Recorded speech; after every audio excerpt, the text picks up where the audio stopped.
Hi, Mark here from the Tangibound Podcast Network and host of the flagship show, the Tangibound Podcast. Did you know that we over at Tangibound are always looking for amazing podcasts to promote? And did you also know that we are also proud nerds and geeks of everything from movies, music, gaming, TV shows, and comic books to wrestling, MMA, soccer, and football? Whatever you can nerd or geek out about, we've got it. And if you're interested, we can help you find it. And if you're a show looking for a place to call home, we've got you covered. Side effects may include upset stomach, dizziness, tumors, shakes, and in some rare cases, death from excessive laughter. Though to be fair, it's only sometimes. Other side effects may include diarrhea, gallstones, heart palpitations, and strong desire for cookies on the dark side. Talk to your doctor and visit TangiboundNetwork.com and see if Tangibound Network is right for you.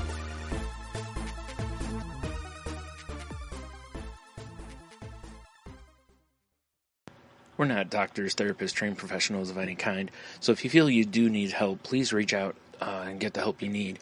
We have a whole list of things on our files page over on Facebook at facebook.com/crazylifepodcast, and or just search on the internet for the suicide prevention hotline number, or go to NAMI.org or whatever resource you can find. But just please reach out for help if you need it. If you feel as though you're going to harm yourself or others, definitely reach out. And try not to be alone. Also, if you feel that way and you realize that you're writing a note or making plans of how you would do, like harm yourself or others, definitely reach out. That's a huge red flag. And lastly, please do not replace the idea of therapy with listening to this show. Again, if you need help, please reach out and get the help that you need, or contact us. We can try to help you find the help that you need.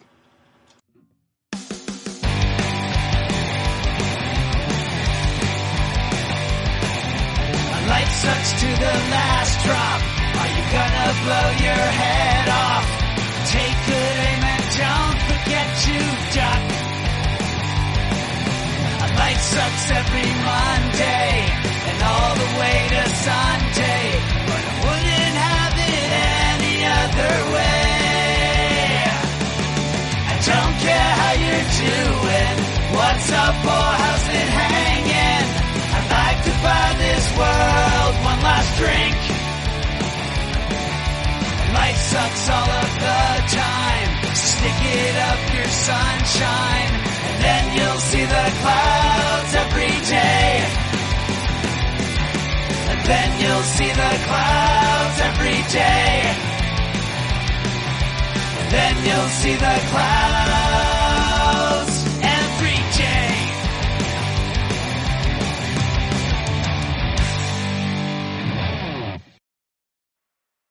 Welcome to the Crazy Life, everyone. My name's Jen. I am your hostess for the evening, and with me, as always, we have Brian and... Oh, no Hanno tonight. Nope. Last minute called into work. Probably just laying on his couch, eating gummy stuffs, playing video games. Just didn't want to, Didn't want to join us didn't tonight. want to. Has to work. No, I'm sure he would rather do this than work. 100%. So, we're missing you, Hanno. I hope Yeah. everything's going okay. Yeah, so. And, we're sorry for, missing a week last week, but, once again, just lifed us and schedules didn't work out, which is, unfortunate, but it has to happen, so. And, not to be that jerk, but it's like, we're not getting paid for this, so it's, it's gonna take a back seat. Sometimes. How dare you say such things? Tell the truth? Yeah. So, yeah. No, folks, we are sorry that we were unable to be here last week for you. Yeah. But we are here this week, and we are committed to shoring that type of stuff up so that we can be more consistent for you. Yep. Hopefully. We'll see. Pat, how's your week's been? Not bad. I mentioned, I think last time that, I was finally starting to get my self-care appointments back in order. Mm-hmm. And, last week I went and got my new glasses. I saw my doctor, my primary care doctor, and you know, had a good talk with him about stuff. And then I had therapy like the next day, and boy, I'll tell you, I had it in person, and it made so much difference. Because when I did it on the phone, when I was done, I just didn't have that light feeling I've talked about. Mm-hmm. And it made such a difference being in person doing it. So by the time I was done and I walked outside and, you know, took a couple breaths, and I was like, yeah, that's how it's supposed to feel. You know, like I felt a lot lighter. It was nice to get in there and talk with her about some stuff that I just really needed to get off of my chest, and, you know, really helpful. And I decided to, just because of the way I've been feeling and stuff, and just everything going on, you know, between, you know, the election, COVID, regular life stuff, whatever, I decided to kind of, I'm going to switch to, instead of like 4 or 5 weeks, I think I'm going to start doing like every 3 weeks for a little bit, maybe through the end of the year or something, and then reassess from there, because I just feel like I kind of need it, because I think it'll help me kind of get back a rhythm or a sense of normal with that stuff, you know. And she seemed to think that was a good idea also, so that was, you know, a good move there, I think. So, you know, that was that felt good. Although I will say it was overwhelming, because that was all, like, I saw my doctor, went and got my testosterone shot, got my glasses, and had therapy in two days that week. So it just felt for me like I did a lot, you know, because I haven't really been doing much, because, you know, we're not supposed to. But, you know, so what I did was I deliberately, after all that was done, in my head was like, the next day was coming up, and I'm like, I'm not doing anything today. If it means I'm laying in bed all day, then that's what it means, you know, because I need that, you know, basically penciling it into the schedule that this is a recovery day. And that's what I did. I laid around in bed a lot. I did very little, and it felt great, and I needed it. You know, it made a big difference, because I was very much in need of just quiet and the recharge. So, you know, that was good to get that all out of the way. So, other than that, I really haven't done a lot. It was pretty much just that, you know. And like I said, it's weird, because on one hand it felt like a lot, but it also didn't. The hardest thing for me was like going through therapy, and the medicines I'm on give me dry mouth. So as I talk, I need to drink to keep my mouth from drying out. And yet I'm sitting in the room with her, so we both have masks on, and it's like, well, I really don't want to take my mask off to drink. So I'm going to like kind of, you know, see how long I can go here without taking a drink and everything. So, you know, that was a little weird. Whereas normally, like, I will drink a bottle of water or pretty close during my therapy session. You know, this time I took like a couple sips throughout, but it was, for the most part, I didn't drink a whole lot. But it was really nice talking. A couple things that we talked about in there I wanted to bring up before we get into like today's stuff. Well, I know, you know, you got to talk about your time too, but one of them was doom scrolling, which I just wanted to bring up to everybody, that especially with politics right now, I know a ton of people are doom scrolling right now and just living in the stress. And I'm telling you, it's just not worth it. And trust me, it has been so hard for me to stay away from it, to keep myself distracted with other things. But seriously, find games to play on your phone or video games. watch TV shows that you enjoy. Don't obsess on the politics, because you know why? You can't change it at this point. If you voted, you did all you can do. Once all that's done, it's out of your hands. And even if we don't get, a person doesn't get the result that they desire, that's going to happen. It's part of it. We'll get into more of that later. But make sure you focus. And I read something the other day that was a great point, and this is if you can catch yourself in the moment. Like, if you feel you're reading something and you can feel yourself clenching your jaw, tightening your shoulders, if you feel your temples kind of tensing up, those are signs from your body that, you're too stressed. So, put your feet on the floor, back against your chair, straighten your posture, if you're in a chair, focus on your breathing, and try to step away from whatever it is that's stressing you to that end. If it's at work, if it's politics, no matter what it is, try to, if you can catch yourself, and I know it's not easy, but if you can catch yourself in those moments, do those things, because it'll make a big difference. Or, again, if you're at work, get up and go get water, coffee, use the bathroom real quick, just, walk away from your desk for a couple of minutes, just to, even if it's literally to walk to the bathroom and walk back to your desk, but just that change of scenery, and just focus on being in the moment. I've taken to where I've used it as a good excuse to walk down to the mailbox, because where I am, our mailbox is down and around the corner from me, and it's down and back is a couple of minutes, maybe 5 minutes at the most, type of thing. So I put my phone in my pocket and I just walk, and I look around, I look up, I focus on what's going on around me, focus on, the air on your face, or, the crunch of the leaves under your feet, or just looking at the trees as, they're losing their color around here, and whatever. But stay in the moment as best you can, and try really hard not to fall into a doom scrolling thing. We talked about it at longer length on episode 270, if you want to go back and review that if you didn't listen to it. So definitely check that out. And now I got to try to remember the other thing we talked about that I was going to bring up that I can't remember now. Oh man.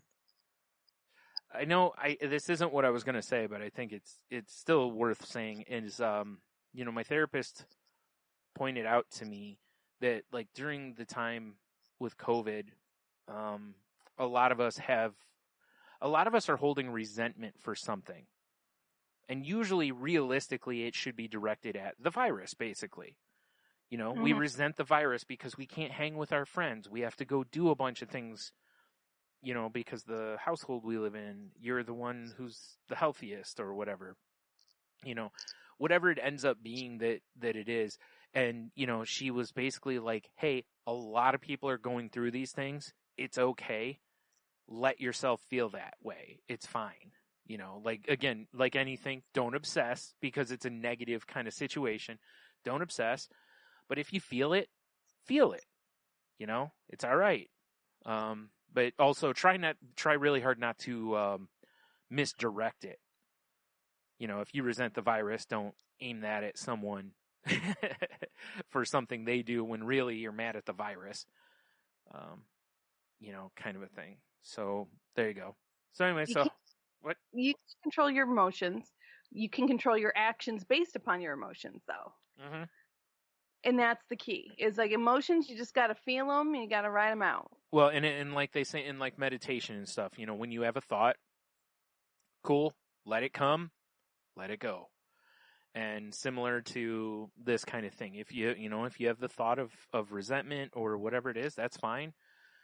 Let it come in, let it go with the wind, just let it float away. I know, again, that isn't easy. I fully understand it. None. Yeah. But that's the goal. Just try to work toward that goal. So there you go. I know there was something else I was going to mention, but I forgot to write it down, and I don't remember what it was now that she mentioned to me that I thought was real. Oh, that's the other thing I do remember real quick was We're at the time of year, at least around here, and I'm sure in other areas too, where sad starts to really start affecting people. So once again, try to do whatever you can to combat that. I saw recently they make like the sun lamps for people with SAD. They make desk ones now that are around $30. So they're not like they used to be where you could the lamps that I saw were like $200. So now, $30 you can get one to set at your desk. That may help. No guarantees, but it may help. And, just try to focus on other things. Like right now around here, most of the days we've had will become blah. They'll be overcast, gray. Now, right now it's fine because we still have colorful trees, even though before long they won't be, because all those leaves will have fallen off. But while they're in their transition, the trees are beautiful. So at least, you can look at those and focus on those. Like I said, before long, we lose those, and then it's like, well, if we get snow, things will be bright. Otherwise, it's gray. But try to just focus on things that make you happy. Try not to let the anticipation of it get you. I know a lot of people start, like I was just saying, and they'll kind of obsess on that, which is, oh man, before long, it's going to be this. And it's like, who cares? What's it like today? Like, realistically, you could have that attitude where we are. It was 70 degrees today. I was wearing shorts and a T-shirt outside. It's November 4th, right? You probably shouldn't be able to wear shorts and a T-shirt in Michigan on November 4th. Typically, you'd have to have pants on, At least, yeah. if not more. And this isn't me being, crazy and hot like I normally am. This is just, it was 70 degrees. It's comfortable. So, just, try not to, much like a lot of people look at on Sunday nights, they get that or the dread of Monday creeps in and it ruins your Sunday night. Mm-hmm. And it's like, nah, don't worry about Monday till it's Monday. Don't worry about Monday on Sunday night. And same with this is, do whatever you can. Try to talk with your friends and say, hey, this time of year I start going through this funk. And if you can, I could really use the help of getting pulled out of this. Mm-hmm. I understand with COVID, you can't maybe hang out all the time, but, try to schedule something occasionally to get yourself out of the house, even if it's by yourself. So, anyway, so there you go. Yeah. No, I mean, all very, very good points. It's been a difficult year. I mean, we've talked about it in a few different ways and quite a bit of different stuff that's happened throughout the entire year, but it's been a rough year, and it's been a really, expected election. Yeah. We're recording not too far off from that, so I'm dating us. Yeah. Well, I directly said the date, so. Oh, yeah, that's true. Yeah, I already ruined our ability to be evergreen. Yeah. Well, I guess I didn't because I didn't say what year it was. There you go. Yeah. There you go. But it's been good. Really quick, sorry to interrupt you here, but if you want to go to an old episode of this show, we talked about SAD back on episode 31. Oh, wow. Yeah. I could have swore, I was trying to think about it. I'm like, I'm pretty sure we did that as a topic once. So, yeah, anyway, that'll be episode 31. I'll have links in the show notes to that and episode 270 if anyone wants to listen to them. There you go. So, my weeks have been pretty good. I'm doing about half time in the office and half time at home. And, I'll admit, I'm really surprisingly enjoying the homework. Working from home, I should say. Yeah. It's just been really nice. I'm glad I'm being pushed to be back in the office more because I think it's also really good for me. Yeah, change of scenery can be good too with the isolating and everything that's going on right now. Exactly. Yeah. Exactly. I think it's just good for me to to be around other people and stuff and do the office thing. Mm-hmm. So it's been nice to have a blend between the two of them. And then, as I've mentioned on the show before, my mom's moving up here to be near me and near family. So that's coming closer. She should be up here Monday permanently and in her new condo, hopefully by Wednesday or Thursday next week. She'll be in there. So it'd be great to have her up here. Just been a lot of excitement and a lot of change and a lot of kind of a little bit of craziness happening around getting everything settled. And it's kind of cool because this year has been such an kind of upheaval for people, and you're getting a rare opportunity to, for lack of a better term, go home. Yeah. Because your mom is coming home, so that's kind of that's a really cool thing that it's like, finding your security blanket, kind of a thing, that not a lot of people have gotten, so that's definitely a win for the week or next week or however you want to look at it. It's a win. It's pretty cool. It is. It's a huge win because, I mean, and people haven't picked up on it by now. My mom's one of my best friends. I mean, I've been very fortunate. I have an incredible relationship with my mom, and we're very close. So it's going to be really wonderful and beneficial for me having her nearby. Just to from everything as much as, I'm getting ready for Thanksgiving and we're hosting, and it looks like we're going to have about 10 to 15 people. That's not too bad. At our home, which isn't too bad. Yeah. We are in the process of determining where we're going to have it, whether we're going to have it in our home or in our pole barn, and we can do more social distancing back out in the pole barn. Yeah. But we're dealing with some people that are a little bit on the older side, a couple people with oxygen tanks and stuff, so they might be more comfortable in the house. Yeah. It's just a toss-up trying to figure out what's the best choice. And I think a lot of people are going to be going through the same decision this year, trying to figure out what's the best way to approach the holidays. It's like, do you do the big gathering? Do you keep it small? I mean, how do we social distance and still have our traditions? So there's just a lot of logistics, which I'm in the logistics industry. So yeah, there we go. A lot of logistics to work through, trying to figure it all out, but it'll be good. And as mentioned many a time on here, I have to resort back to my mantra: if they love me, they love my flaws too. Yeah. No one expects me to be a perfect hostess. No one expects me to be a perfect housekeeper. Mm-hmm. Nobody expects my home to be pristine and perfect in every way. It's only me. I put these things on myself. No one else is putting them on me. Yeah. And if I can continue to stay focused on that, it's going to go smoothly and we're going to have a good holiday. But right. So get ready for that. And then last Friday,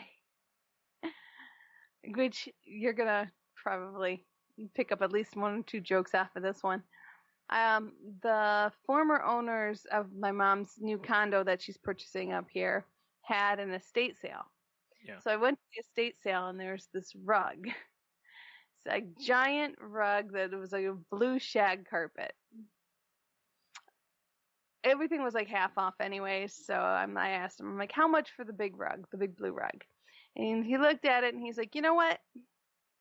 For you, $15. I'm like, well, shoot, I can't beat that. I mean, it's like a 10 by 12. I mean, it's huge. Yeah. So I'm like, all right, I can't beat that. So I drag it out, throw it in my vehicle, drive it home, get it in there, get it in my living room, covers up somewhere I wanted to cover it up, which is a good thing. I'm really enjoying it. And I turn and look at my husband and I say, I got a new rug. He's like, I see this. Like, it really ties the room together, doesn't it? And of course he stops and looks at me. He's like, really? I'm like, how do you not buy a rug and say, I mean, you have No, I'm with you. Yeah, it's pretty much what has to be done. Yeah. Yeah, I mean they'll take away your cards and stuff if you don't say this thing. Right. And for those who are not familiar, it's from The Big Lebowski, Mm-hmm. and so highly recommend, must watch. White Russians are very yummy. Bathrobes are very comfortable. Right. And rugs tie the room together. Yeah. So great movie. Mm-hmm. And now And I can't say my favorite, my most quoted line from the movie because it's got a naughty word in it. So right. Well, days pass with this rug in my living room, and my husband's got very sensitive allergies. Seems he might be allergic to the rug. what is the rug made out of? I don't know. I mean, it's just a rug. It's like a nylon, and Right. cotton. Is it possible that they had an animal? Well, it is possible. I don't know 100% for sure. I didn't think that they did. Because I was saying maybe if like they had a cat or something, maybe it has cat dander or something that he's picking up. It could be cat dander. It could be just dust. Yeah. It could be really dusty because it is a shag carpet. Right. So, but yeah. So we'll see how this is all going to shake down. Right. You know what? The reason I'm laughing is that sounds like something that would have happened with me. Yes. Because yes, I will have the weirdest dang allergies to things like that. And you're like, it's a fake, like it's synthetics. How are you allergic to this thing? I don't know, but I am, like. Pretty much. I mean, and at this point, it's not bad. Yeah. May just be an adjustment. He just needs to kind of adjust to it. Mm-hmm. And once he adjusts to it, it'll go away. But yeah, or maybe you need to like, hang it outside for a couple days or something to let it, air out or something. I don't know. It's true. It's a good choice. Who idea. knows? Hanging on the fence. Yeah. I mean, it's huge. Just make sure it's, if you hang it on the fence, that it's somewhere where the dogs won't get it. Yeah. Oh, yeah. That way they don't think it's a tug of war rope or something. That would be funny. Yeah. Like, not my rug. My beautiful rug. So, yes. So I did that. And then I also I did a tweet up. Me and one of the women in my Twitter group, she's not too far from where I am at, so we met halfway. Yeah. We went to lunch and we went shopping. Oh, nice. You want to talk about a weird feeling after all of these months being isolated and not doing. We went to an outdoor mall, an outlet mall. Okay. And we just walked it. Yeah. And out of stores, had our masks on, talking to people and just window shopping, picking up a few things. I picked up some new jeans because my skinny jeans were getting too big. So I had to move down a size, which, okay. Yeah, I was very excited about. Yeah, sure. So I got myself a couple pairs of new jeans and just had a really lovely afternoon. Just being girls, talking girly stuff, talking about husbands and kids and, and life and everything else that's going on. Yeah. It was very welcomed, and very needed. Well, good. It's lovely. That was one of the things I talked to my therapist about too, was the whole like feeling weird about doing things, like feeling a level of guilt because on one hand you're not supposed to really be doing these things, but also like for instance, you, me, and Jeannie going out. It's like, I know we're really not supposed to be doing these things, but it's like I needed that, like I need to go out and have those moments. Even though, and we were as careful as can be, we sat outside for most of the night, and whatever, but it was still like, I still feel guilty about it because it's, still feel like we're doing something we're not supposed to do, so that was one of the things that I was like, I need to talk to her about this because really what it comes down to is you talk to your therapist about something you feel guilty about in the hopes that they will remove the guilt or help you remove the guilt from yourself, technically. Right. So, And she did, you know, because it was like, hey, we still need, you know, things to make us happy, and we do need the change of scenery and all these other things. It's just, you know, just don't do it every day kind of a thing and all the time, you know. Exactly. So, you know, and take precautions. But it's time for cautious optimism. I mean, there's always going to be something that's going to stand in our way of being truly, you know, it's zen at peace with our surroundings and what's going on in the world. But that being said, there's nothing wrong with being cautiously optimistic about what's in front of us. Yeah. You know, I mean, It's certainly better than being pessimistic about everything in front of you, you know. Yeah. And I can speak on both because I'm still not good at cautious optimism. Well, actually, I'm decent at cautious optimism. I'm not good at full-fledged optimism. But I'm very, like, black belt in pessimism. So, changing disciplines was not easy. And, and it's still a fight that I fight, but it's so much better, just trying to find some potential, something good, or maybe having some hope for things, way better. We have to, as human beings, we need it as part of our survival, our emotional survival, is to have hope and some optimism. It doesn't have to be a lot. It doesn't have to be, all sunshine and rainbows. We can't all be Poppy from Trolls movie, which I don't know if you've ever seen. You said Poppy, and I thought of a musician. I had a whole different... I know absolutely nothing about this woman other than she's shown up for like 2 WWE events, and both times she comes out and she's like, "I'm Poppy." And then she does, like, she sings, but like the last time she did, I didn't even realize she was singing. Like, I couldn't hear her because they had the music so loud on the show, I couldn't hear her. So I'm like, is she doing, like, did she just come out and say, "I'm Poppy," and that's it? Like, no, she was actually singing, I guess. I just couldn't hear it. I see. So that's is it an actual artist, or is it someone pretending to be Poppy from the musical? No. She's a singer or part of a group. I don't know which, but she's Got it. Okay. She's a real person, not a character. Well, I don't know. She might be a character, but you get what I'm saying. She's a performing artist. Interesting. Yeah. So, but and for those that do enjoy a good cartoon once in a while, I will highly recommend the movie Trolls. It's one of my favorite go-tos for a feel-good movie. Yeah. The music's great, and the storyline is basically about optimism versus pessimism. Okay.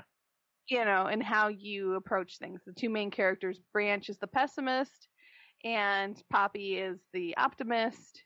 And they have to go on a journey together to save their friends. And it's kind of how they find a balance between the two. Yeah. Type of. Sure. So. Which, again, like we've talked many times on here, balance. Balance is good, because too much optimism isn't good, and too much pessimism isn't good. So it's... It's a great show, and the music's from the 70s and the 80s, and some new stuff.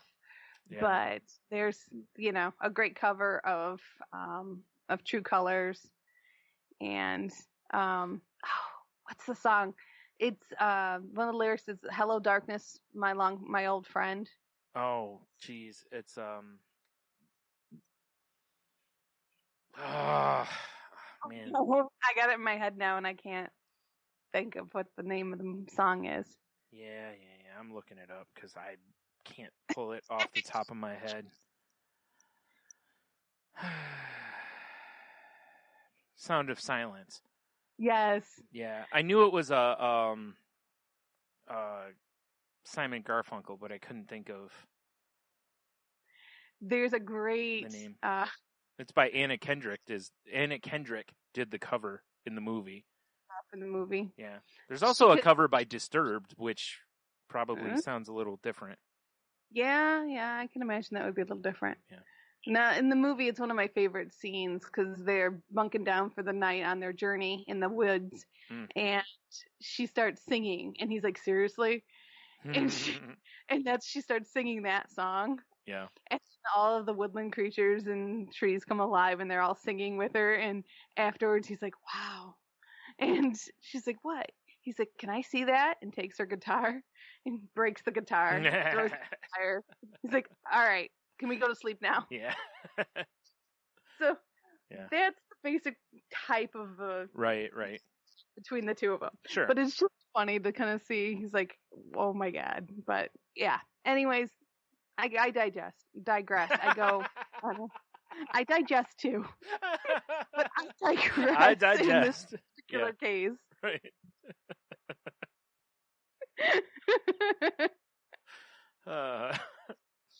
Oh, the train just went off the tracks. Sure did. Time to reel it back in here. Jumped right off them.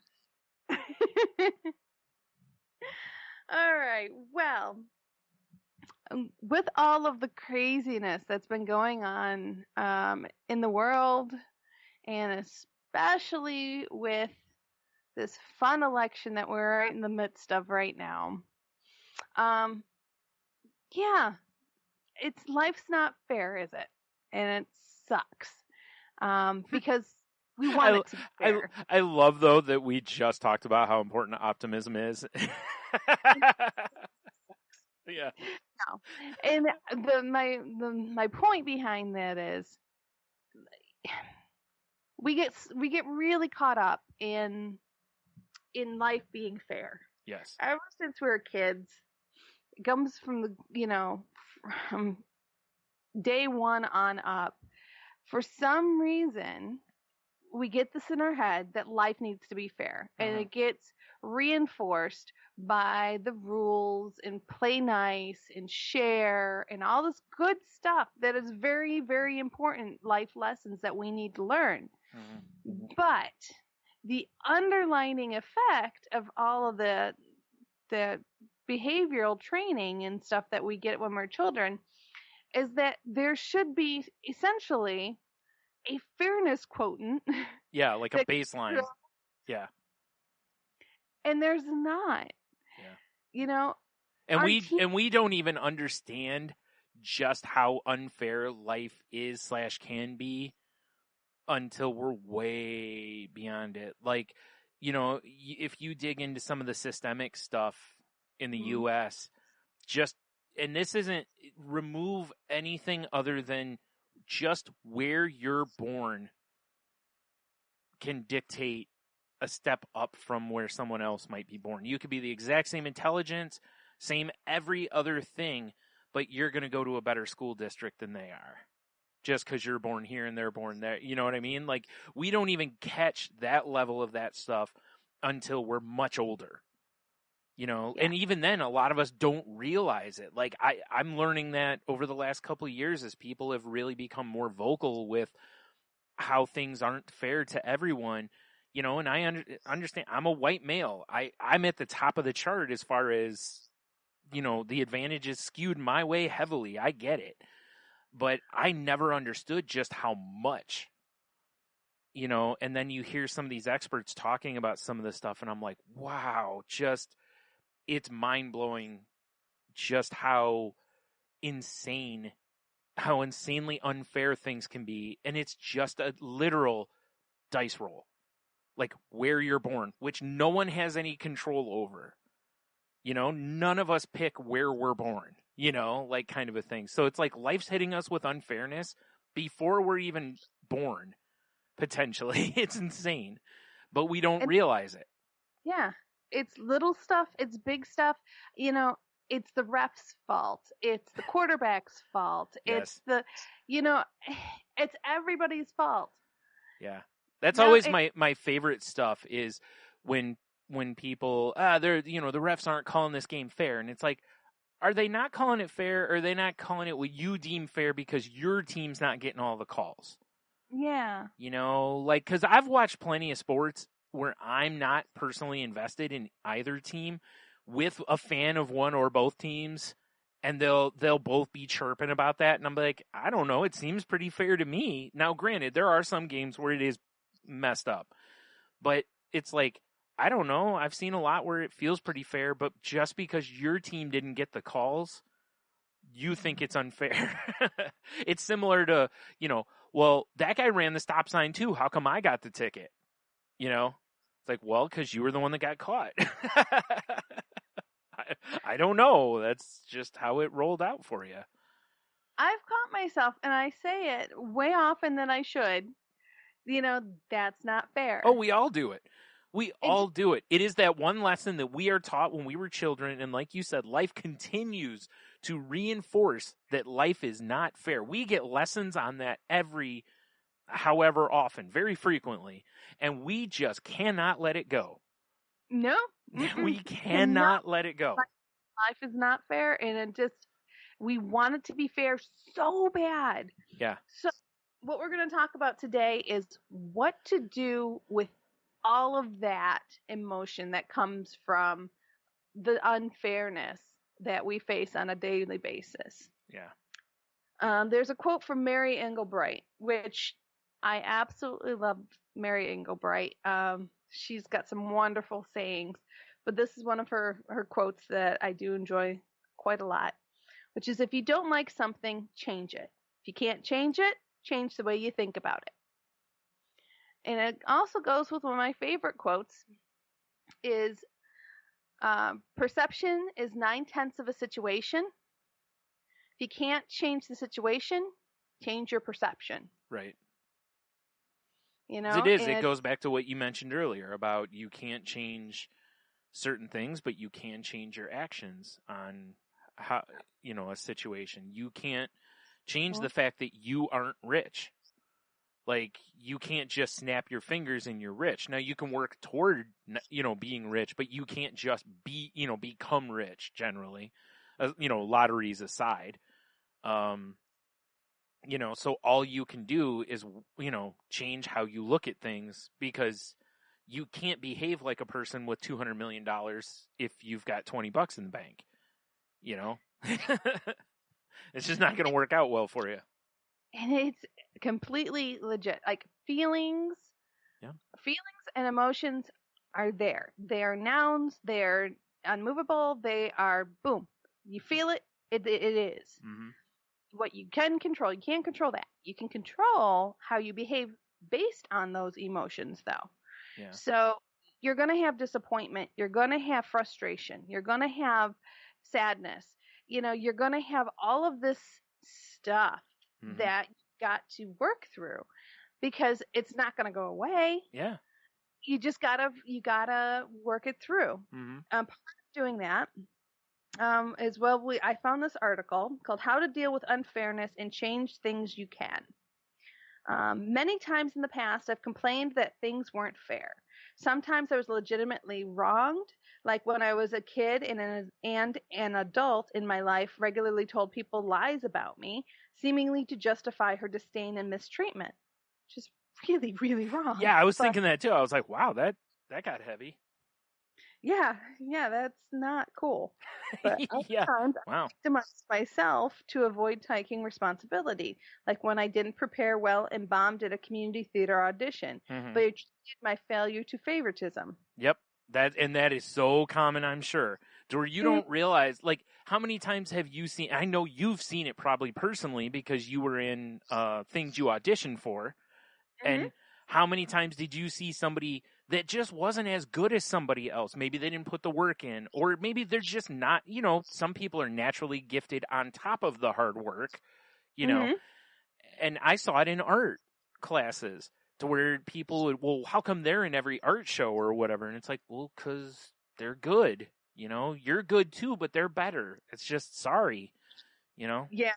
It's just the way life is sometimes. Sometimes, like I said, I see it all the time in the art world, though, where people will be like, man, I wish I had your talent. And it's like, yeah, there's talent involved, but are you putting in the work? Mm-hmm. If you put in the exact same work as somebody and they get something you don't, hey, that sucks. Life isn't fair, right? But also, if you worked as hard as they do, you might be in that same position to where maybe you would have been one of the finalists for the job or whatever. Now, again, I understand, and we've all probably had those moments where you do work as hard or harder than somebody else. You show up all the time, you this, you that, and someone else gets a promotion, Life isn't fair, and sometimes it's blatant, like she said in there, where it is literally you're legitly wronged, where you should have gotten that job, but someone is like, oh, that's my buddy from college or whatever, or my nephew or something, And it just sucks. As an indignant adolescent, I blamed many of my difficult early experiences for the perpetual chip on my shoulder. I bemoaned the injustices of the world because I felt so many befell me. It wasn't my fault that I was angry all the time. There was just a lot to be bitter about. At least that's what I thought back then. One day, when I was commiserating with a friend who was upset about a seemingly unfair situation in her life, I wondered, what good does this do? Grumbling about injustice doesn't make things just right, and the ensuing hostility doesn't help us effectively address things that need fixing. So I came up with, you can't create positive change from a negative mindset. You have to heal your pain before you can set out to heal the world. And you have to stop seeing yourself as a victim if you want to access your personal power. And that line right there is going to be the key. Because everybody who talks about things not being fair is right, wrong, or indifferent.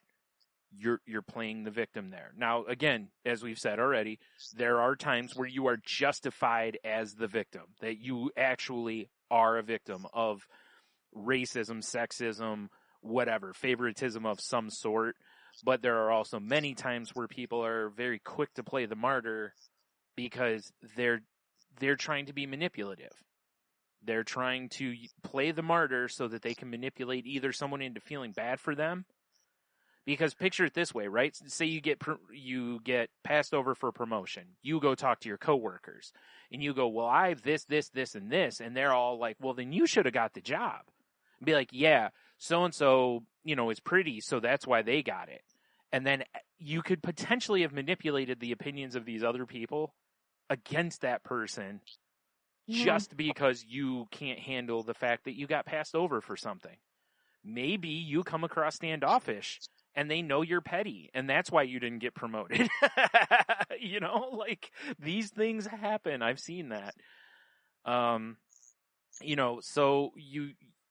it is interesting how that I think is a big, big, big key in it, because I'm not going to get heavy into politics here, but our president does this a lot.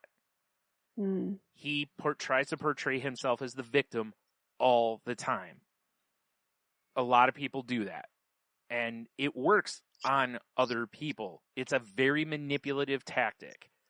So beware of that on both sides of it. First of all, try not to be that person. But also, if someone is doing that, it's similar to like someone who's always fishing for compliments. At some point, I'm not taking the bait. Yeah. So if you see people playing victim, try not to take the bait. Even if it's like, I just did it so they'd be quiet about it. Don't feed them. Don't give them the attention that they're looking for in that moment. And remember, you have choices. Yes, you were passed up for an audition or for the promotion you wanted. Yep. Yes, you have choices. Yeah. Your choices are how you behave based upon what's happened to you. Yeah. Who do you want to be? Yeah. Do you want to be that person that's bitter and complains and, or do you want to be the person that rises above it? Yeah. Or do you want to be a whole new Brian? Yep. Do you want to be a whole new Brian? Sorry, real quick. I asked for a promotion at one of my jobs. I was told no. And then the DM looked at me and said, hopefully we'll see a whole new Brian. And like Jen said, I had a couple choices there. One was, okay, I can go in and give him a whole new Brian. And then I did, because there were multiple ways to interpret that. And the whole new Brian he got was, I'm going to come in and do the minimum because well, I was being petty. I mean, there's no other way to look at it. But I also feel as though I was justified because my body of work showed that I deserved what I asked for. And everybody agreed on that except for him. Other storm. Exactly. But at another job where I was, same situation basically, passed over. And found out later it was because I don't drive. But I got passed over and I quit that night because I looked at my options and said, I'm not going to let myself be treated this way and I'm going to quit. I'm walking away. And that was an option in that moment. And I don't regret either decision, honestly. I behaved differently in both situations, even though it was the same situation both times, basically. I behaved differently and I don't regret either one because I feel like in both situations, what I did stood up for me. Mm-hmm. You know? Well, it represented the person you want to be. Yeah. And by no means am I looking down or making judgment on anyone's choices that I was mentioning out there, because that's fine. If you want to be a bitter person, you are entitled to be a bitter person. I'll tell you what, though, I can guarantee almost that if you play the victim and you're the bitter person, you're not going to get that promotion. Right. Like the next time it comes up, they're not going to promote you again. You know, because they're going to look at how you behaved. Now, the way I behaved, I didn't care. Because even if they had immediately offered me the promotion, I would not have accepted it. You know, because I was in a mindset of, I'm done. And literally the second time, you know, as soon as the opportunity came for us to open the shop, I was like, yeah, I'm out of here. So, and, you know, it basically was the same thing. So, yeah, but it was very much me looking at my options. And Heno's talked about it on here too, where something has happened at his work and he's talked with his coworkers and been like, well, you can either keep putting up with it, say something about it, or quit. You know, those are kind of the options right here. And you have to decide which is right for you. And that's the truth. That's all you can do. There's really no right, air quote, right answer there. It's whatever is right for you. We you know, just try not to, you know, just don't be violent or, you know, those I would say maybe are wrong answers. Yes. Whenever you inflict your will on someone else, that can be a problem. But if you choose to quit, you're justified in that. That's your decision and right, especially in any state where it's an at-will workplace where you can make that decision at any time. You know, that's what that's there for. So, yeah, like you said, I'm not judging anybody, you know, because we all behave how we have to or feel we need to behave in that moment. So, to be the person that we want to be and represent the person we want to be. Right. So, which is all cool. So she goes on to say, despite knowing this and making conscious effort to change, I still feel an instinctively strong and irate response to perceived unfairness at times. Don't we all? Yeah. If a friend gets passed over from a promotion because it went to a boss's daughter, I feel outraged for that friend.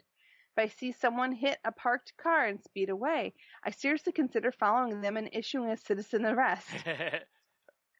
If I believe someone is... Can I just point out really quick, the legal department for the Crazy Life podcast does not in any way recommend chasing anyone down for any reason because you never know how that could turn.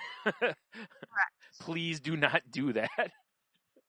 If I believe someone is earning boatloads of money unethically, I ruminate on how it's not right and wish I could do something to stop it. Yeah. I think it's wrong when someone cuts in line. It's wrong when someone bucks the system. It's wrong when systems don't do what they're supposed to. The list goes on and on. Yeah. I'm learning to understand my strong emotional response so that I can challenge the feelings and thoughts that disempower me. If you'd like to do the same, you may find this post helpful. Do you know where I think a lot of this stems from, too, is one thing that even though we're taught life isn't fair from the point that we're little kids up, we're also taught in a lot of ways, especially as children, that there is right and there's wrong. Mhm. We're not really taught about gray area until we get into our like teens and adulthood. That's when you know, and when you're an adult, you really start learning about how most of life is in that gray area. You know, there's a lot of, like, realistically, right? I saw a video on a show called Ridiculousness the other night, and there was a guy who he saw a dude had a water cup, and he was filling it with pop. And he walked to the other guy, this other guy, found it, like, within himself to go up to the counter and be like, yo, he's getting soda, you know? And it's like, I think most of us would probably be like, yeah, that's not right, but it isn't my problem. And it's not hurting, air quote, hurting anyone, you know? So it's like, who cares? But again, you're taught that's wrong. You shouldn't get a cup for a free beverage and then take a beverage that everyone else has to pay for. That isn't fair. Not fair. See what I mean? That's how easy right and wrong leads to that's not fair. Yeah, it does. And it's a really tough lesson, I think, that we really adults, we wrestle with that our whole life. Well, there's a reason for that. Oh, really? It's because biological response to it. Yeah. Well, we all learned about fairness in childhood. Scientists have proven we're actually hardwired for it. Studies have shown that the reward centers of our brain activate when we recognize fairness, even when it pertains to someone else. When we witness unfairness, it triggers our amygdala? I don't know. Close enough. A primitive part of the brain that controls fear. Amygdala, I think. I think it's pronounced amygdala. Ah, amygdala. That makes sense. I might be wrong. This means that when we feel like we've been treated unfairly, we go into fight or flight mode with its resulting sense of anxiety. I am struggling today. Psychologists suggest that when we fight for fairness for others, it's actually self-interest in disguise, meaning we've recognized it provides us with some type of advantage to be fair. No matter how you slice it, we experience a strong, instant physical and biological reaction to perceived injustices, and this can limit our ability to think rationally and respond proactively. And again, I think, like what I was just saying, I think it's similar, right?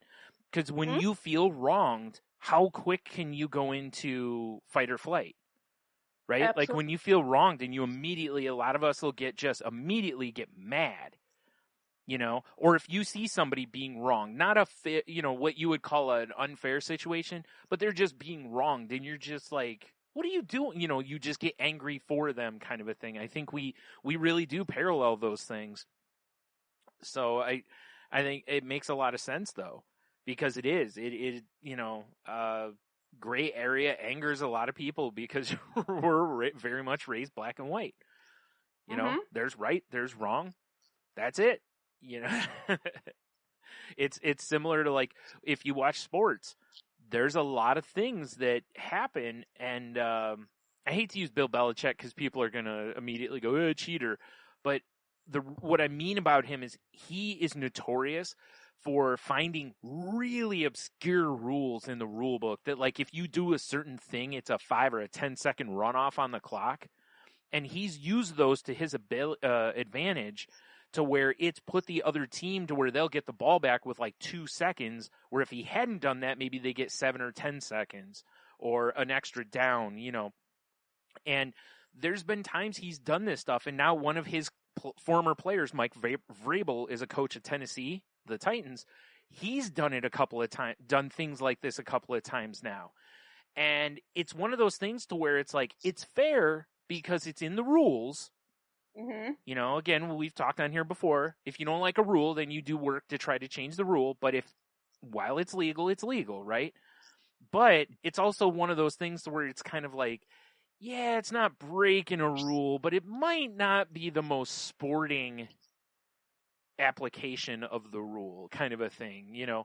And people get really angry at that stuff. And I'm like, you know, because, it's not fair or what, and it's same concept. And it's like, yeah, but it's in the rules. It's just the gray area. It's like you're bending the rule, not breaking it, you know? So a lot of that happens with people.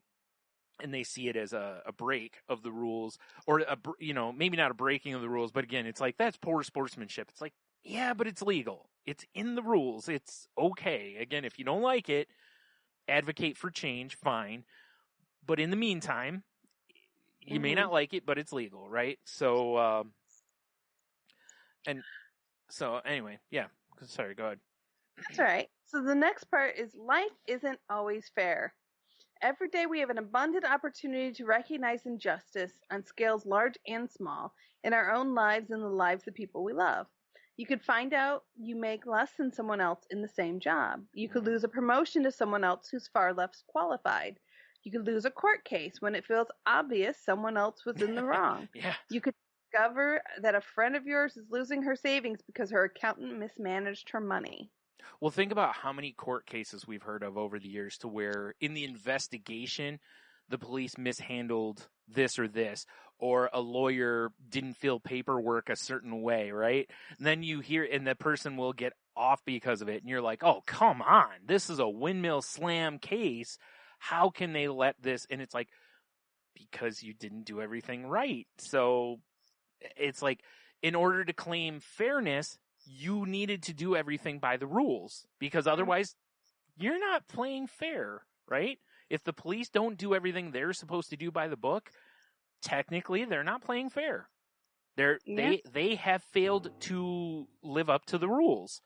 So you can't later claim, well, that's not fair, because it's like, well, that's when they talk about a fair trial. That's part of the whole process. So it's really tough. It stinks when you're on the wrong side of it. You've probably got every right in the world to gripe about it, but it's the decision, Mm-hmm. And again, like I just said a few minutes ago, you may not like it, but it's with, if people don't play within the rules, you can't, or if they're in the rules, then you can't do much about it unless you advocate for change. Yes. So, let's see. And this doesn't even touch upon the massive injustices happening all over the world, far outside the scope of our everyday experiences. Yeah. Life isn't always fair, whether it's self-preservation, basic human decency, or a combination of both. We want to change that. Mm-hmm. In some cases, we can. We're not powerless, and we don't have to simply accept every injustice as an unavoidable part of life. We do, however, need to accept that our response to perceived wrongs affects our abilities to right them. And there's a real big key in that, and I've mentioned it essentially a couple of times already. But if you feel you have not been, or if you feel you've been wronged, you don't have to stay quiet about it. Now, again, we go to decisions here because sometimes voicing your concerns makes the situation worse and it's not worth it. Other times it's what, like Ruth Bader Ginsburg and, oh God, I can't think of his name now. It was a congressman that just died this year. I can't think of his name now. Oh man. Anyways, they used to talk about essentially getting into good trouble, which was sometimes you need to rock the boat because the boat needs rocking, and so sometimes being wronged, how many times over the years have you heard a story about somebody being wronged and then they become an advocate for changing things?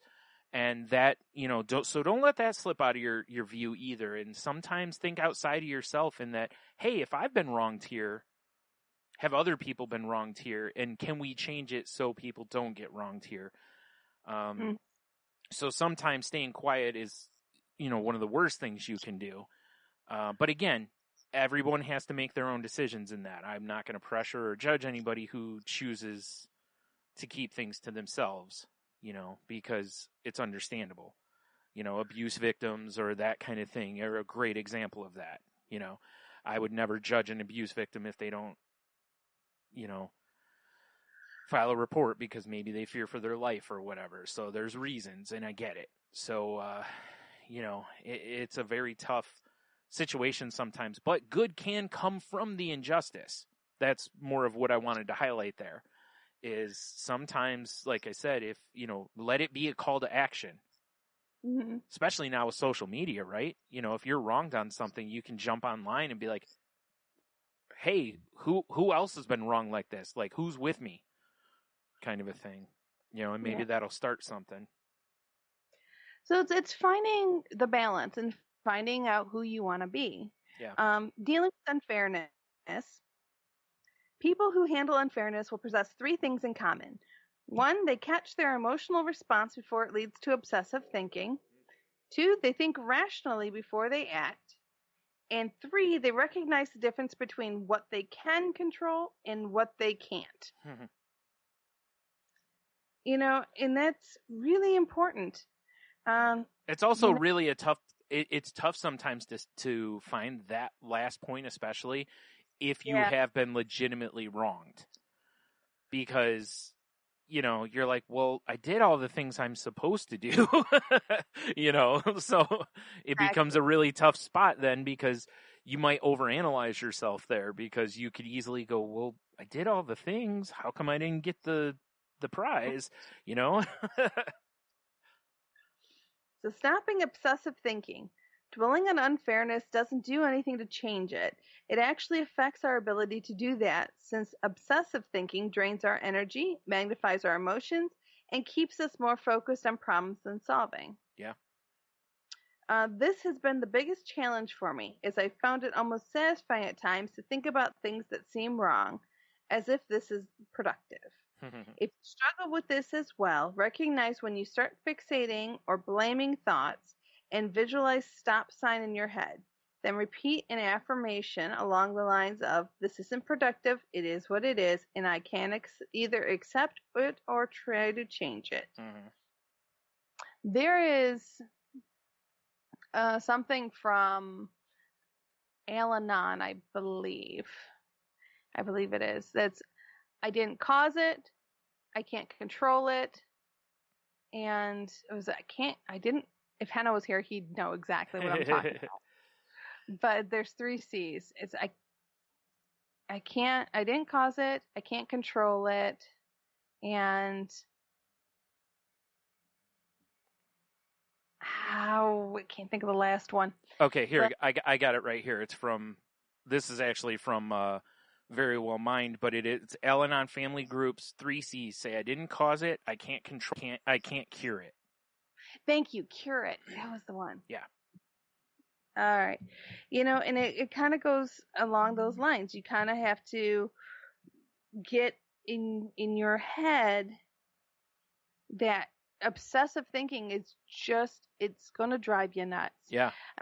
It's part of what we do, having anxieties. And, you know, it's part of my bipolar, it's part of depression, it's part of anxiety. Obsessive thinking is part of a lot of mental health stuff. Oh, it's such a problem. Again, you know, go back and listen to our episode on distorted thinking and just all the ways that our brain can just really mess with you like that and lead you down those paths. It can really mess you up.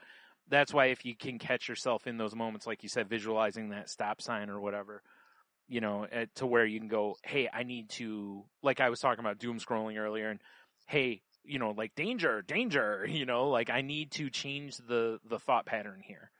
So throw on, you know, some TV show that makes you laugh, or find some videos that, you know, like puppies and kittens or something, to just take your mind out of that negative place. Or talk it out. It out, yeah. I just had, I had a bad episode just the other day, and a good friend of mine and I just talked it out. I explained to them what was going on. I said, I'm having a really bad headspace day. They're like, what's up? I laid it out. I said, I know this doesn't make sense. I know this is not real, but this is what my brain is telling me, and I need somebody to tell me it's wrong. That's the tough part, because it is real, because our perception of it is that it's real, because our brain, where all this stuff comes from, is going, this is real, see? And you're like, oh yeah, you know. And so it's so tough. And I mean, and he did an amazing job at kind of just saying, no, that's not the way it is. Yeah. This is truth. this is reality. Right. And just by mirroring it back to me, I was able to see through all of that stuff Right. that was going on in my head. And it's so tough because really on that person on the outside, you are someone's coming at you going, I feel this, and they have to then go, but this is how it is, not how you feel, but this is actually how it is. So you're trying to come at feelings with logic. It's a tough intersection sometimes to where it's really hard to change to that, to change lanes there, because it's very easy when you're feeling a certain way. It's hard to accept that because, again, your brain is telling you X, Y, Z, so when they're coming at you with ABC, it doesn't make any sense at all, And your brain's tricky. I mean, Oh, it is. your demons are tricky things. Yep. I was not going to use that word. I was going to use something else that can't be used on the show. Our brains can be real jerks. That's for sure. Yes, they can. Yep. And they will lie through their teeth, and they will tell you that other people are lying to you. What's really funny is even when your brain is doing what it's supposed to do, it lies to us. Oh, yeah. So picture, that's the baseline kind of. Our brain lies to us all the time. Because there's a lot of times our brain gets 80% of information. It's got to fill in that 20%. So it just makes up something to fill in the logic, air quote, so, that's how our brains work. It's very similar to like a DSLR camera, right?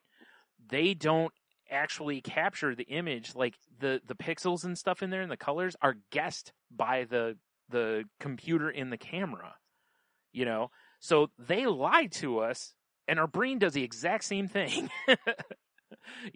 So we're supposed to trust something that only gives us 80% of the truth when it's doing what it's supposed to do sometimes. Let alone when it starts making up, crazy stuff. Yeah, it just it gets crazy. Yeah. Thankfully, I've got some pretty awesome support systems around me that they know how to deal with my crazy. That's it's important, obviously it's really tough if you don't have that kind of support system. I unfortunately have talked with people who don't have that level of support system, and it makes me immediately feel so thankful for my insurance that allows me to get, a psychiatrist and a therapist, for the family and friends that I have that not only help me when I need it, but have tried to understand something they really didn't understand because they don't have it, so it's made me very thankful for what I have. So. Oh, absolutely. All right. Think rationally before acting. In order to think rationally, we need to recognize that our biological reaction is just that and consciously choose not to let it dictate our actions. You can do that, folks. That's where that stop sign moment is real important, because if you can hit the brakes, you can take a look around before you proceed. According to psychologist and author Marsha Reynolds, when we feel slighted or cheated and react emotionally, we then use our logical brain to rationalize that response. For example, we may tell ourselves, I snapped, but he deserved it. It is funny, isn't it? Our brain's always trying to make us the good guy. Oh, absolutely. Well, I shouldn't say always. Our brain is doing one of two things. Either it goes out of its way to make us the good guy, or it goes out of its way to make us the bad guy if you have mental health issues. Like mine is constantly telling me I'm the bad guy, Yeah. But normally, like I've said countless times, I don't know where I heard this years ago, but it's a great line, which is everybody's the hero of their own story. Yep. It's like, oh yeah, I did this, but he did, whatever. And it's like, I don't know. It still sounds like you're a jerk. We can be far more effective if we use our logical brain first, because before we do something we'll later regret. Yeah. In some cases, we think rationally, and we may realize an unfair situation is not a big deal in the grand scheme of things. When someone cuts us off or runs a red light, for example. It's annoying, but is it really worth fuming during a car ride that could otherwise be pleasant? Other times, we still feel strongly that we need to fight for justice. But this doesn't require us to act with aggression. It requires calm, careful planning and acting. If it's something we can in fact control. This leads to the last step, which is knowing what we can control and doing something about it. What we can't change, we can't change mistreatment, and that happened in the past. Yeah. We can address mistreatment that's happening now. Mm-hmm. We can't change someone else's decision or behavior if they aren't willing to change, but we can change how we respond to them and choose to help educate and positively influence them. And we can also change, like if you feel you were wronged in a situation, say at work or whatever the situation is, if you were wronged, you can go, okay, I'm going to learn from this. And then if it comes up again, everything that happens to us in life is a choose your own adventure, Yeah, it really is. So, if you get passed over and you at work and you were wronged, like we talked before, because maybe it's someone's daughter or something like that, and they're severely underqualified, and it's like, hey, look, I'm not mad that I personally got overlooked. I'm mad that they got the job because they aren't qualified for it. So no matter who would have gotten, passed over, all of us got wronged, kind of a thing. So then if it comes time to hire again and it looks like this is going to happen again, maybe you make a different decision this time. Maybe you stick around and go, well, we'll see. And if it happens again, then you go, yeah, okay, this is a pattern and I'm done, or whatever you decide at that point. So again, you can control that. You can't control who your boss promotes, but you can decide if you're going to stick around after that. And it's also important when you're trying to figure out what you can and cannot change and do, is to also really focus on the outcome. What do you expect? It's like, what is the expectation? What do you want? If someone asked you that simple question, you're complaining, you're being bitter, you're talking to everybody about it, what's the end game? What are you after? Right, which is kind of what I was getting at with the playing victim part of that, which is a lot of people, after something like that happens, they immediately go into victim mode, and they don't realize that, or sometimes they do. A lot of times, though, I don't think people realize that the way that comes across to other people is you're a sore loser. It doesn't come across as though you've been wronged. Even when you try to make it sound like you've been wronged, if to other people, all they may hear is excuses.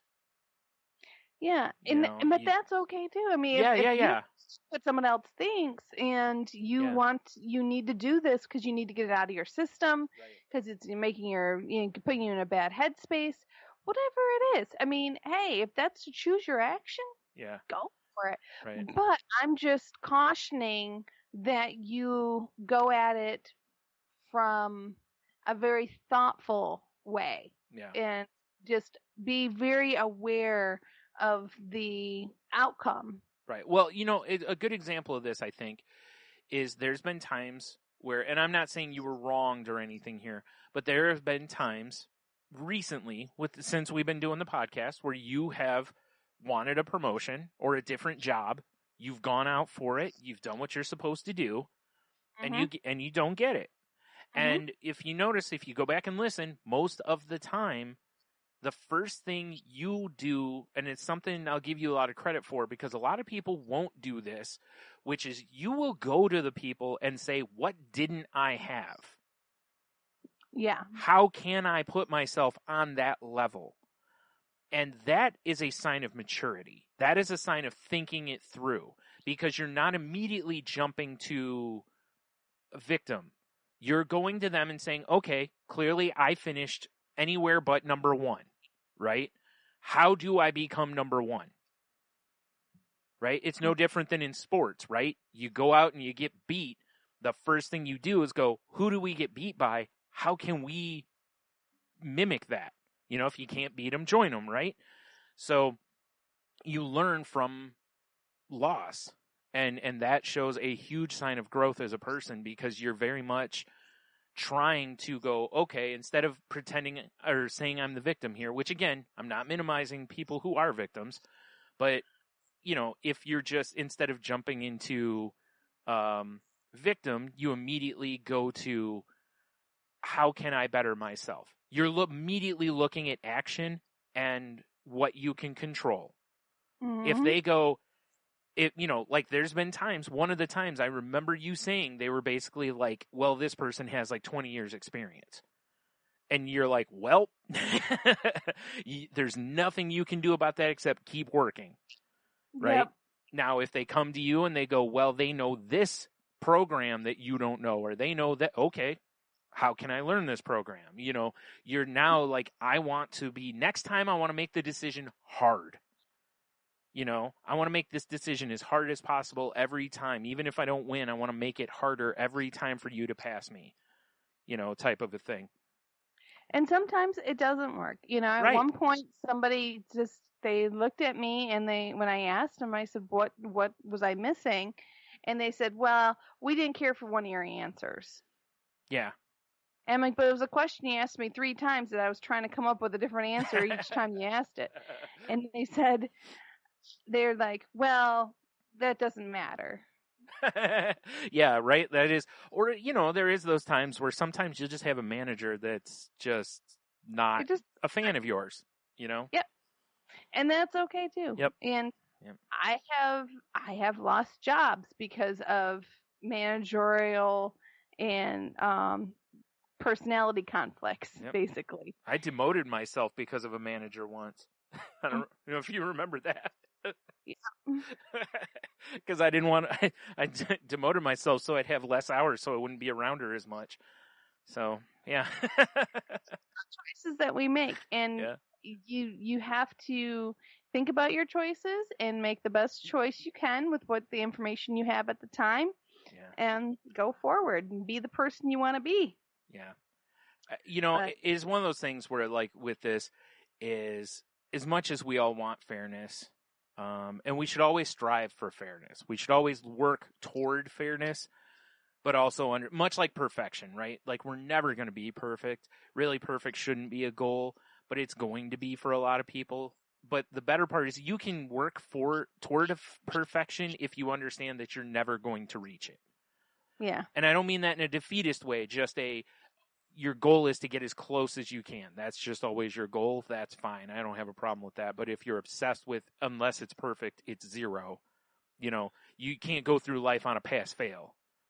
That doesn't work. Again, we go back to the gray area.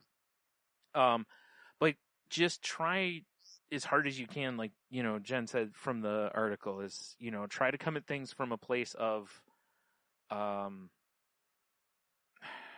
what's the word I'm looking for here? I don't want to say logic, because that's not right, but at least where you've from thoughtfulness, where you've put some thought into what you're doing whenever you can. And I understand it's tough sometimes, because if something happens and we feel wronged, we go into fight or flight, then you're immediately on emotion.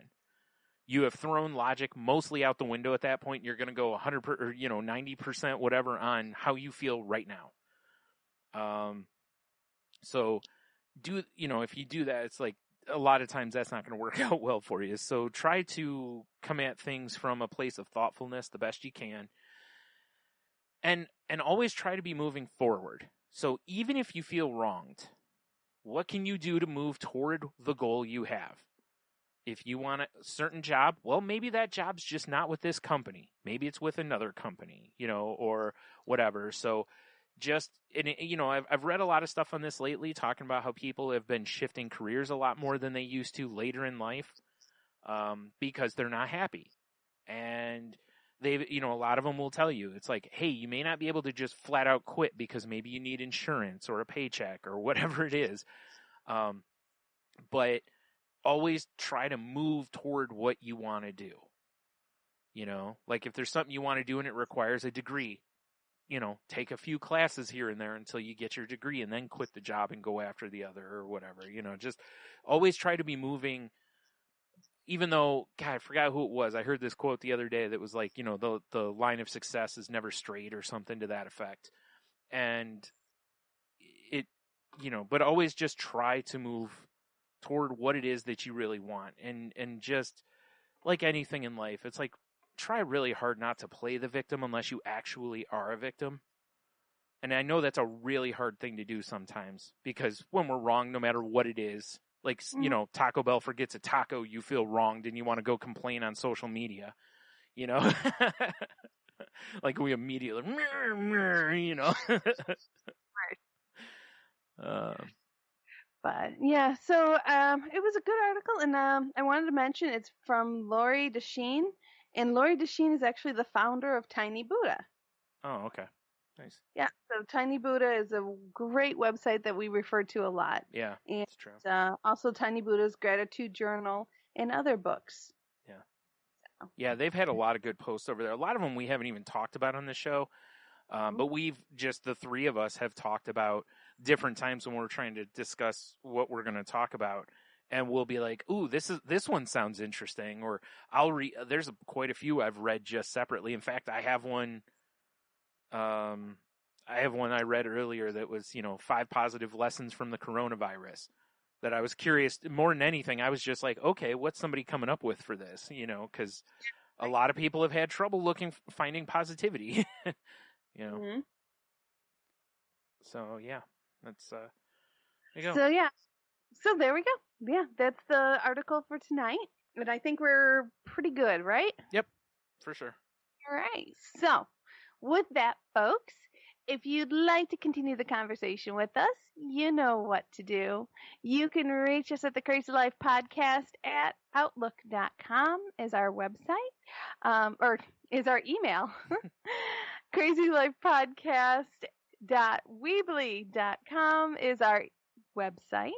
And if you would like to reach me direct, you can always reach me on Twitter at Jen's Crazy Life. That's Jen with a G.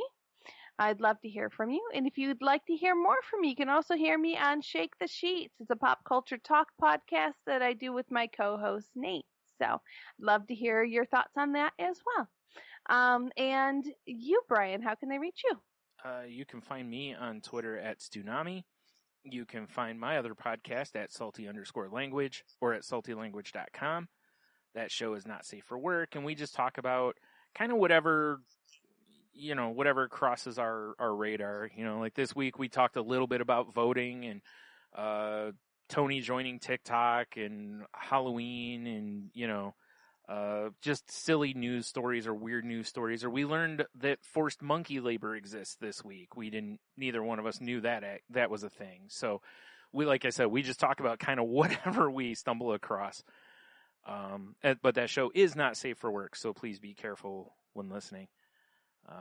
Henno can be found at Ida Henno on Twitter, at Haida, now I can't talk, at Henno Heiter on Facebook, and you can also find him on the Moving the Needle podcast, which can be found on Twitter at MTNPod, or just search Moving the Needle where you look for podcasts.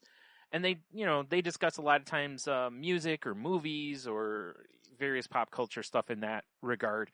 A lot of them is them comparing movies or talking about, I can't think now. Man, my brain just like guilty pleasure songs and different stuff like that. It's a lot of fun. So go check that one out. We are part of the Tangent Bound Network, which can be found at tangentboundnetwork.com. And you can also find us on Facebook if you'd like to at facebook.com/group/crazylifepodcast. I haven't mentioned this in a long, long time, but our intro music is by Henno.